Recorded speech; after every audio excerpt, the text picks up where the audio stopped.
नमस्कार, welcome to world affairs. मैं हूं प्रशांत धवन। नाउ ये वीडियो बनाते वक्त रिकॉर्डिंग के टाइम भी ना आई फील रियली सैड। ये इंसिडेंट बिल्कुल ये चुभेगा लंबे समय तक, क्योंकि 21वीं सदी में इंडिया में ऐसा हो सकता है ना, ये एक्सेप्ट कर पाना बहुत ही मुश्किल है। खैर, अभी तक आपको पता लग गया होगा, ओडिशा स्टेट में एक बड़ा रेलवे एक्सीडेंट हुआ है। 3 ट्रेन एक के बाद एक आपस में टकराई। मृतकों की संख्या अभी के लिए बताया जा रहा है कि 280 क्रॉस कर चुकी है। अनफॉर्चुनेटली लग रहा है कि मृतकों का आंकड़ा 300 के आसपास पहुंच जाएगा, उसको क्रॉस भी कर सकता है। और जो इमेजेस सामने आई हैं, हमें यह भी पता लगा है बाय द वे कि 1000 से ऊपर लोग इंजर हुए हैं। और आप सोच कर देखिए, जो इमेजेस सामने आ रही है, जो डिस्ट्रक्शन दिख रही है, वो इंजरीज भी कितनी ज़्यादा भयानक होंगी। तो कई लोगों की ज़िंदगी उजड़ गई है यहाँ पर। और एक सेकंड के लिए ना, हम अगर रेलवे एक्सीडेंट्स की लिस्ट देखें कि दुनिया में सबसे बड़े रेलवे एक्सीडेंट कौन से हुए थे, और जब से 21st सेंचुरी स्टार्ट हुई है, मतलब कि सन 2001 से लेकर कितने रेलवे एक्सीडेंट हुए हैं, तो मैं यही कहूँगा, शर्म से सर झुक जाता है।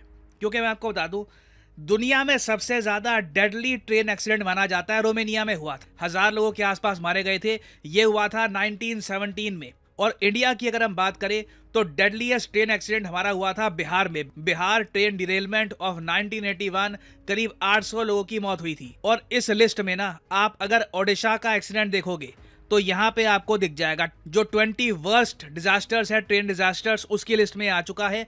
और एक बात नोट करो आप, इस पूरी लिस्ट में ना ज्यादातर ट्रेन एक्सीडेंट्स आपको 1990s के मिलेंगे। क्योंकि एक टाइम था जब ट्रेन्स की टक्कर हो जाए, इसे हम कैसे रोक पाए, इसको लेकर प्रॉपर टेक्नोलॉजी थी नहीं। मगर पिछले 20-30 सालों में दुनिया में ऑलमोस्ट हर कंट्री ने यह टेक्नोलॉजी एक्वायर करके अपग्रेडेशन कर दी। और इसलिए आप देखोगे, अगर हम 21वीं सेंचुरी की बात करें तो सिर्फ 3 मेजर ट्रेन एक्सीडेंट्स यहाँ पे आपको दिखेंगे। एक 2002 का इजिप्ट में, एक ईरान में एक्सीडेंट हुआ था 2004 में। फिर देखो 2023, इंडिया अलग ही दिख रहा है यहाँ पर। क्योंकि अगेन, ये दोनों भी एक्सीडेंट्स आप देख लो तो 20 साल पुराने, ऑलमोस्ट 20 साल पुराने हैं। और पिछले 20 सालों में आप अगर देखो तो जो ओडिशा में हुआ है ना, वैसा कोई भी एक्सीडेंट आपको दुनिया में किसी भी देश में नहीं मिलेगा। तो इसलिए जो ओडिशा में हुआ है ना, ये हार्ट ब्रेकिंग है। और दुनिया भी देखो कहीं ना कहीं इंडिया को क्वेश्चन करेगी कि 2023 में भी इनके यहाँ ऐसे एक्सीडेंट्स होते हैं। और अभी तो देखिए, मैं ये भी कहूँगा कि फॉर्चुनेट बात यह है कि जो टक्कर हुई है उनमें से एक मालगाड़ी थी।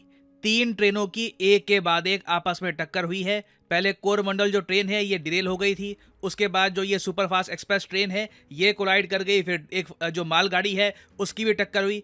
आप इमेजिन करके देखिए, ये मालगाड़ी ना होती, ये भी एक पैसेंजर ट्रेन होती ना, तो जो मृतकों का आंकड़ा है ये कहीं और ही पहुंच जाता। ये शायद दुनिया के जो डेडलीस्ट ट्रेन एक्सीडेंट्स हैं, टॉप 5 जो डेडलीस्ट ट्रेन एक्सीडेंट्स हैं, उनमें इसका नाम आता। और देखो, इस वीडियो में बैठकर मैं ये विश्लेषण नहीं करूंगा कि जी कौन सी ट्रेन किस घंटे डिरेल हुई, फिर कहाँ टक्कर हुई, फिर कैसे ट्रेन मुड़ी। उससे रिलेटेड न्यूज चैनल पे वैसे ही आप लोगों ने काफी देख लिया होगा। यहाँ पे देखिए, मेन क्वेश्चन ये आता है कि ये ट्रेन क्रैश हम रोक क्यों नहीं पाए। जो बालासोर डिस्ट्रिक्ट है ओडिशा में, यहाँ पे लगातार 3 ट्रेन एक के बाद एक क्रैश हो रही थी। यहाँ पे कवच सिस्टम कहाँ पे था? आपको याद होगा, कवच सिस्टम के बारे में देश को बताया था कि बहुत ही जल्द देश के जो रेलवे ट्रैक हैं, ट्रेन हैं, वहाँ पर हम कवच सिस्टम को इम्प्लीमेंट कर देंगे, जिससे ट्रेन की जो टक्कर है ये हम अवॉइड कर पाएंगे। जरा ये जो फुटेज जो मैं आपको दिखा रहा हूँ, ये देखिए। तो कवच एक ऑटोमेटिक ट्रेन प्रोटेक्शन की टेक्नोलॉजी है। इसमें क्या होता है, मान लीजिए 2 ट्रेन हैं, दोनों ट्रेन अगर सेम ट्रैक पे अगर बाई चांस गलती से भी आ गई तो पास में आती है, उससे पहले पहले कवच उसमें ब्रेक लगा देगा और उनको रोक लेगा, तो एक्सीडेंट नहीं होएगा।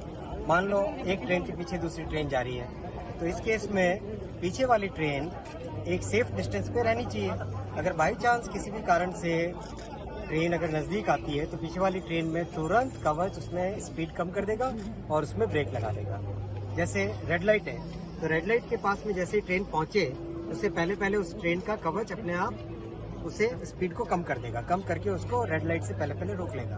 कोई गेट आ रहा है तो उस गेट के पास जैसे ही ट्रेन पहुंचे, बाई चांस अगर ड्राइवर ने विसल नहीं बजाई तो भी कवच उसमें ऑटोमेटिकली विसल बजा देगा। तो ये एक ऐसी फैसिलिटी है जिससे यात्रियों की सुरक्षा में बहुत ही बड़ा बदलाव आएगा। और देखो जो ये कवच सिस्टम है, जिसे हम एक आप कह लो ऑटोमेटिक ट्रेन प्रोटेक्शन सिस्टम कह सकते हैं, जो यूरोप में बहुत साल पहले बन चुका है। यूरोप की ऑलमोस्ट ज़्यादातर जो ट्रेन्स हैं, एटलीस्ट वेस्टर्न और सेंट्रल यूरोप में, ईस्टर्न यूरोप का मुझे इतना पता नहीं, मगर वेस्टर्न और सेंट्रल यूरोप में ऑलमोस्ट सारी ट्रेन में आपको ये जो सिस्टम है मिल जाएगा। और ये काफ़ी हद तक काम भी करता है। हमारे रेलवे मिनिस्टर ने इस पर एक अलग से वीडियो में दिखाया भी था कि कवच सिस्टम कैसे ऑपरेट करता है। ये जो छोटी सी क्लिप है, मैं चाहता हूँ ये भी आप देखें।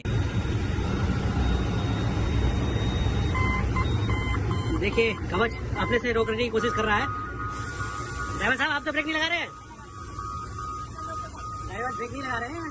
आगे लोको खड़ा है ब्लॉक सेक्शन के अंदर। एक ही लाइन में 2 ट्रेन खड़ी है और ट्रेन खुलाई करने की कोशिश कर रहे हैं हम लोग, लेकिन कवच रोक रहा है। Yes great.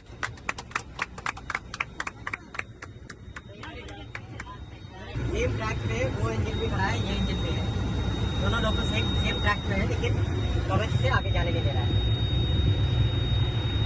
तो जो भारत का ये कवच सिस्टम है और जो बाकी यूरोप में, यूएस में, काफ़ी कंट्रीज़ में सेम टेक्नोलॉजी यूज़ होती है, ये काम करती है। बट इंडिया के केस में अभी तक ना हमने कवच रेलवे में हर जगह यूज़ किया नहीं है। 2022-23 में बताया गया था इस फाइनेंशियल ईयर में कि 2000 किलोमीटर का जो रेलवे ट्रैक है, इसको हम कवच सिस्टम के अंडर लेके आएंगे ना। इंडियन रेलवे बहुत ज़्यादा बड़ी है। आप अगर टोटल रूट लेंथ देखोगे तो ये आपको 68,000 किलोमीटर के ऊपर मिलेगी। उसके अलावा रनिंग ट्रैक लेंथ और ज़्यादा है। एक ह्यूज कंट्री है इंडिया, बहुत सारे ट्रैक्स हैं हमारे यहाँ। तो अभी देखो स्टार्टिंग में 2000 किलोमीटर में कवच सिस्टम इम्प्लीमेंट किया गया है। बाकी ऑफ कोर्स हर साल बताया गया था कि 5-5 हज़ार किलोमीटर के जो रेलवे ट्रैक है वहाँ पे कवच सिस्टम हम और ऐड करते रहेंगे।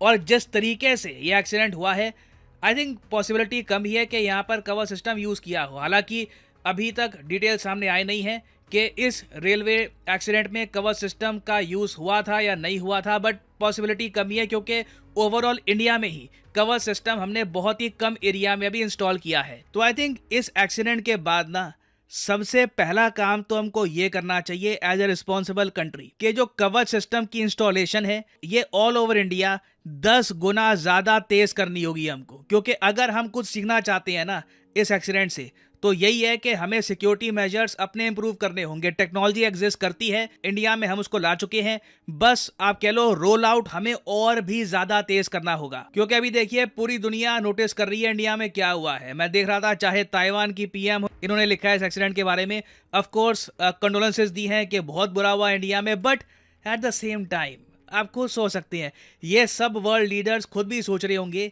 इनके यहाँ आज भी 21वीं सेंचुरी में, 21वीं सेंचुरी के भी 2023 ईयर में ऐसे डेडली ट्रेन एक्सीडेंट्स होते हैं। और जो आज के समय हमारी कोशिश है कि दुनिया को ये बताएं कि इंडिया का इंफ्रास्ट्रक्चर चेंज हो रहा है, हम अपग्रेडेशन कर रहे हैं, इंप्रूवमेंट्स आ रही है, उस मैसेज को भी ये इमेजेस खराब करेंगी। क्योंकि देखो दुनिया में क्वेश्चन उठेंगे कि इनके यहाँ अगर आज भी ऐसे डिजास्टर होते हैं तो कल को इनकी मालगाड़ी, इनकी फ्राइट ट्रेन क्या सेव रहेगी? क्या यहाँ पे हम लार्ज स्केल मैन्युफैक्चरिंग सेटअप कर सकते हैं?